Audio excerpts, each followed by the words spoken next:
वैसे शादी का तो अपना एक नियम होता है, अपना एक कानून होता है। हर धर्म के हिसाब से हर धर्म में अलग-अलग शादी को लेके कानून होता है, नियम होता है। अगर मैं मुस्लिम की बात करूँ, मुसलमान की बात करूँ, तो मुसलमान धर्म के हिसाब से अगर देखा जाए तो मुसलमान धर्म में शादी का जो कानून है, शादी का जो नियम है, वो नियम ये है कि आप मामा की लड़की से या फिर बुआ की लड़की से, मौसी की लड़की से, ऐसे रिश्तों में आप शादी कर सकते हैं, सिर्फ़ अपनी सगी बहन को छोड़ के। ये मुस्लिम धर्म के हिसाब से मैं आपको बता रहा हूँ कि अपनी सगी बहन को छोड़ के बाकी ये जो रिश्तों की बहन होती हैं, इनसे शादी करने की इजाज़त देता है मुस्लिम धर्म। इस्लाम इस बात की इजाज़त देता है। लेकिन अगर मैं वहीं बात करूँ हिंदू धर्म की, तो हिंदू धर्म में बुआ की लड़की, मामा की लड़की, मौसी की लड़की, इस तरीके की जो रिश्तों में जो शादी है, रिश्तों की जो बहनें हैं, इनको शादी से बहुत सख्त मना किया गया है हिंदू धर्म के अनुसार कि इन रिश्तों में आप शादी नहीं कर सकते। बिल्कुल अजनबी जगह आप शादी कर सकते हैं। जो करीबी रिश्ता है आप उनमें से शादी नहीं कर सकते। लेकिन अगर मैं वहीं ये बात कहूँ कि हिंदू धर्म में ही एक सगे भाई-बहन ने आपस में शादी कर ली, तो शायद आप लोगों को इस बात पे विश्वास नहीं होगा।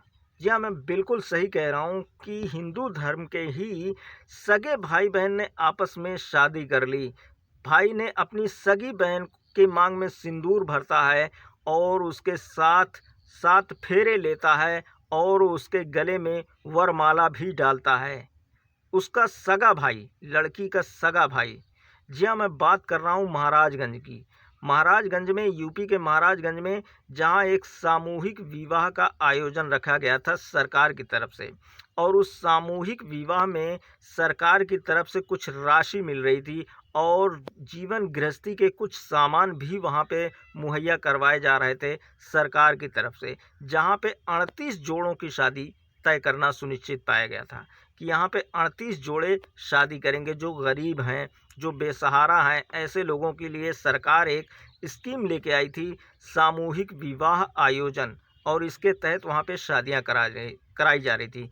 लेकिन बात यहाँ ये आती है कि वहाँ के जो बिचौली होते हैं, वो अपने फ़ायदे के लिए, अपने उस राशि को अपनी जेब में लाने के लिए, वो कुछ दिमाग लगाते हैं, कुछ आइडिया लगाते हैं अपनी तरफ से।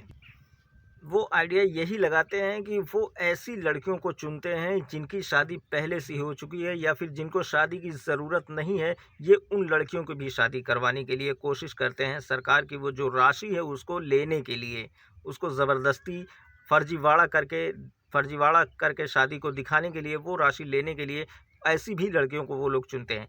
उन्हीं में से एक लड़की को वो लोग चुनते हैं जो प्रीति यादव नाम की होती है, और उसकी शादी करवाने के लिए उसके लिए फ़र्ज़ी दूल्हे का इंतज़ाम करते हैं।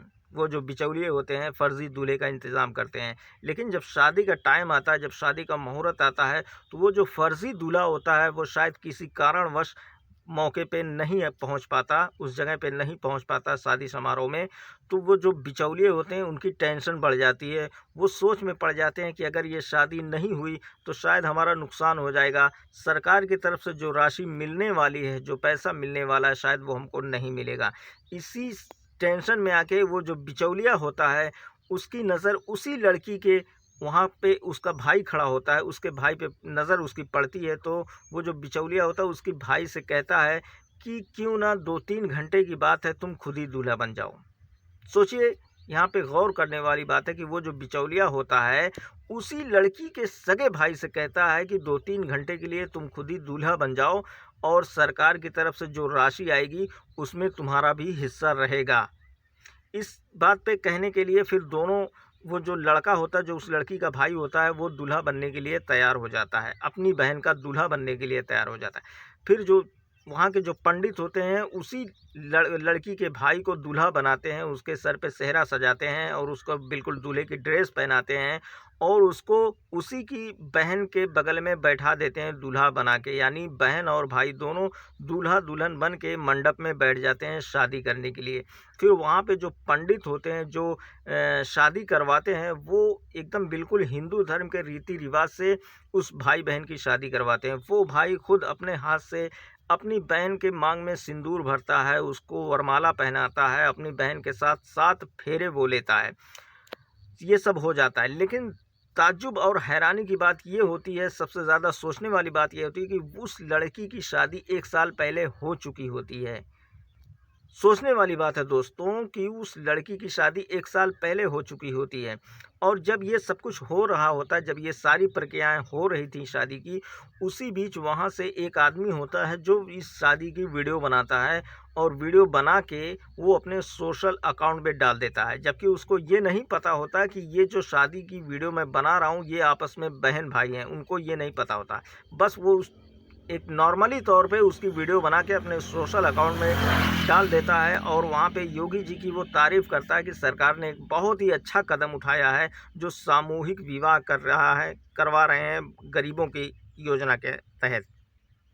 लेकिन वो जब वीडियो वायरल होता है, वो वीडियो जब उस लड़की के असली ससुराल में पहुंचता है, जहां पे जिस शादी हुई थी उस लड़की का जो पति था उसका नाम राकेश यादव बताया जा रहा है। जब उस राकेश यादव के गांव तक वो वीडियो पहुंचती है और राकेश यादव के घर के कुछ लोग जब उस वीडियो को देखते हैं तो वो लोग तुरंत उस लड़की को पहचान जाते हैं कि ये तो हमारी बहू है, जो अभी 1 साल पहले इसकी शादी हुई थी, लेकिन फिर ये दोबारा शादी कैसे हो सकती है।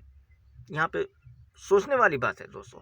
फिर ये बात इस तरीके से फैलती है कि जैसे जंगल में लगी आग की तरह ये बात फैल जाती है और ये बात फैलते फैलते यहाँ तक कि डीएम से लेके सरकार तक ये बात पहुँच जाती है। यूपी की, उत्तर प्रदेश की सरकार, योगी जी तक ये बात पहुँचती है और जब योगी जी को ये बात पता चलती है तब सरकार एक्शन में आती है, तब पुलिस एक्शन में आती है और वहाँ के जो जिला कलेक्टर होते हैं उनको तुरंत सस्पेंड कर दिया जाता है इसी बात को लेके।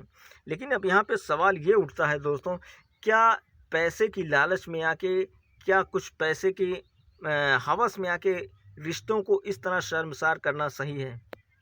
क्या कोई इंसान कुछ पैसों के लिए क्या रिश्तों को भी तोड़ सकता है? रिश्तों की भी मर्यादा को लांघ सकता है कुछ पैसों के लिए? बहुत से आप लोगों ने वीडियो देखे होंगे, मैंने भी बहुत से ऐसे वीडियो देखे हैं कि जहाँ पे कुछ हिंदू भाई ऐसे होते हैं जो मुसलमान की शादियों पे कमेंट करते हैं कि मुसलमान लोग अपनी बहन से शादी कर लेते हैं, खाला से शादी कर लेते हैं, बुआ की लड़की से शादी कर लेते हैं, मामा की लड़की से शादी कर लेते हैं। मैं आज उन्हीं भाइयों से सवाल पूछता हूँ, सवाल करता हूँ कि आप इस शादी के बारे में क्या कहेंगे? जहाँ एक सगे भाई ने अपनी सगी बहन से खुद शादी कर ली, उसके मांग में सिंदूर डाला, उसको गले में वरमाला डाला, उसके साथ 7 फेरे लिए। क्या इस तरीके की हरकत करना सही है? आप लोग इस शादी के बारे में क्या कमेंट करेंगे? मैं ऐसे लोगों से पूछना चाहता हूँ, जानना चाहता हूँ जो लोग इस तरीके का कमेंट करते हैं। बहुत से सारी वीडियो में मैंने देखा है, आप लोगों ने भी देखा होगा। तो आज का मेरा जो वीडियो था वो इसी बात पे आधारित था। बाकी मेरा ये जो वीडियो है वो किसी के दिल को ठेस पहुंचाने के लिए नहीं था और ना ही किसी की भावनाओं को आहत करने का मेरा कोई मकसद था। बस मैं आप लोगों को जागरूक करना चाहता था, आप लोगों को दिखाना चाहता था कि पैसे के लिए इंसान रिश्तों की भी अहमियत को तोड़ देता है, रिश्तों को भी लांघ जाता है, रिश्तों की मर्यादा भी ख़त्म कर देता है इंसान कुछ थोड़े से पैसों के लिए। खैर, आज का मेरा जो वीडियो था वो यहीं तक था। मिलते हैं फिर किसी नेक्स्ट वीडियो में, तब तक के लिए जय हिंद।